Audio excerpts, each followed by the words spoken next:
Ndodhemi në bibliotekën kombëtare ku ditën e sotme Fax News është zhvendosur në këtë bibliotekë dhe arsyeja është shumë e fortë, pasi ditën e sotme dhe në vazhdim për një muaj rresht do të jetë e hapur ekspozita mbi biblat më të vjetra që ndodhen pra dhe originalet në bibliotekën kombëtare shqiptare. Janë mbi 500 bibla të vjetra dhe për më tepër do të flasim edhe me shefen e sektorit të Albana Kronologjisë, Alda Biqoku Pani.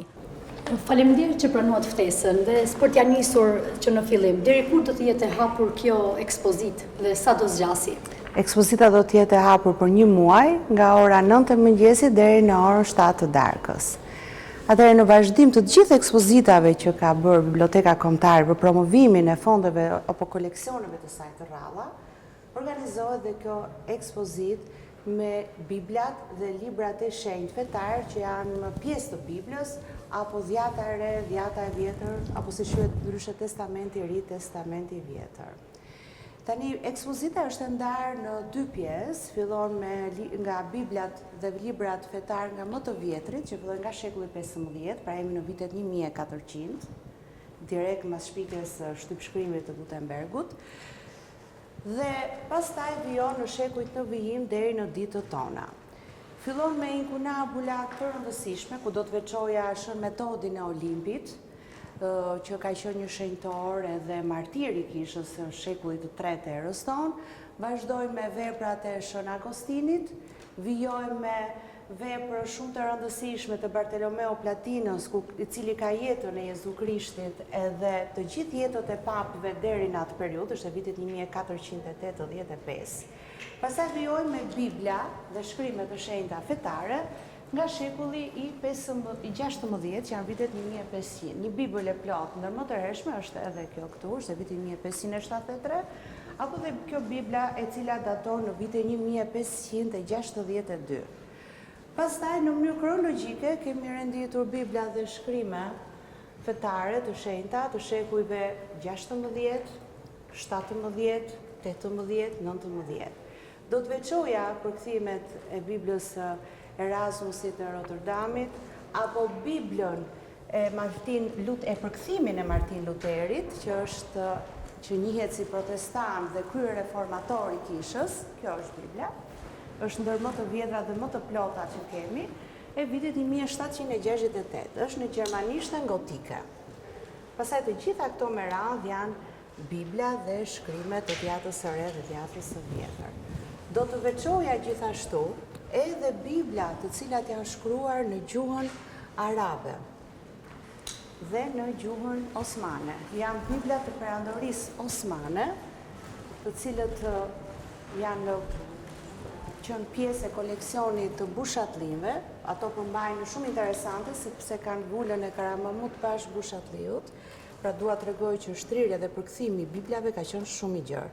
Më e hershmja për tyre daton në vitin 1827, është në arabisht dhe është botuar në Paris. Kemi disa të tilla.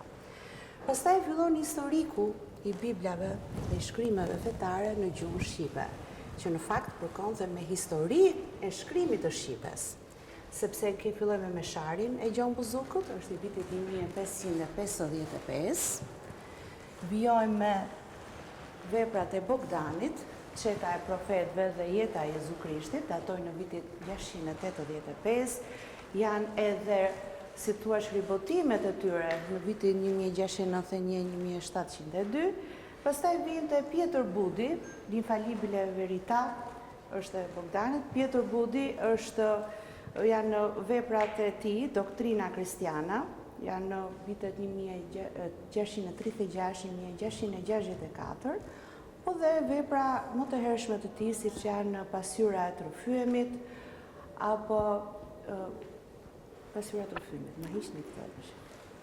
Tani vim i pari Ungjill i përkthyer në shqip, që njihet dhe është i shkruar, tjetër, që është një vepër e plot më afër Biblës, është ajo Evangel Meksit, e vitit 1824, botuar në Korfuz, në financuar nga Shoqëria Biblike e Londrës, e cila kërkonte përhapjen e njohurive fetare mbi Biblën në të gjithë gjuhët e botës. Pastaj kemi Vangel Meksi, ka qenë ndër atletarët më të shuar dhe ka qenë për kuriozitetin tuaj edhe doktor në oborin e Alipash të Pelenës. Pastaj vinë ribotimet të mëtejshme në kujdesin e athletarit dhe patriotit, por edhe klerikut Grigor Gjirokastriti, po në Korfuz, në financimin e Shoqërisë Biblike të Londrës në vitin 1827. Pastaj kemi vjojmë të ribotimet të tjera, është në Athinë në vitin 1858, por ajo që do të veçoja janë përkthimet e Konstantin Kristoforidhit, që i kemi në vitin 866 në Gegnish, për herë të parë votohet ungjilli në Gegnish, një përkthim të mirë, dhe në Toskërish në vitin 1879. Mëtej vijojnë ribotimet të tjera në shumë vende të tjera, siç ka qenë në gjuhën shqipe gjithmonë. Vijojnë në Konstantinopol, apo Stambollin e sotshëm, në Bukuresht. Vazhdojnë me Nolin në fillim të viteve 1900 në Boston, që ka përkthyer vepra të ndryshme fetare derisa arrim në ditët tona. Interesante është që kemi dhe mjaft dorëshkrime, të cilët janë kryesisht në gjuhën e vjetër greke bizantine, por kemi edhe një dorëshkrim në bullgarishten e vjetër, janë pikërisht këtu. Kemi dhe dorëshkrimin e Konstantin Beratit. Pse ishte kjo zgjedhje, pra pse zgjodhet që të bënit një ekspozit pikërisht për Biblën? Sepse është pjesë e kulturës dhe e qytetërimit europian, pjesë të cilës patjetër jemi edhe ne. Okej.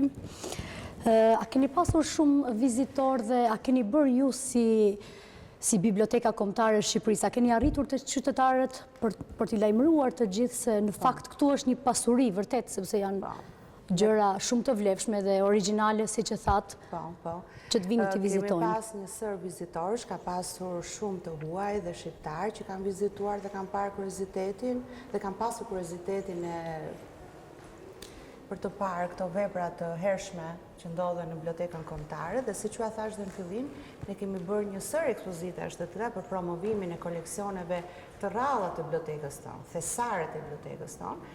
Siç keni parë, ka qenë ajo e botimeve veneciane, apo e librave dhe veprave që kemi mbi Mesdheun, harta, dorëshkrime dhe antikuar, inkunabula e kështu me radhë. Interesi ka qenë shumë i madh.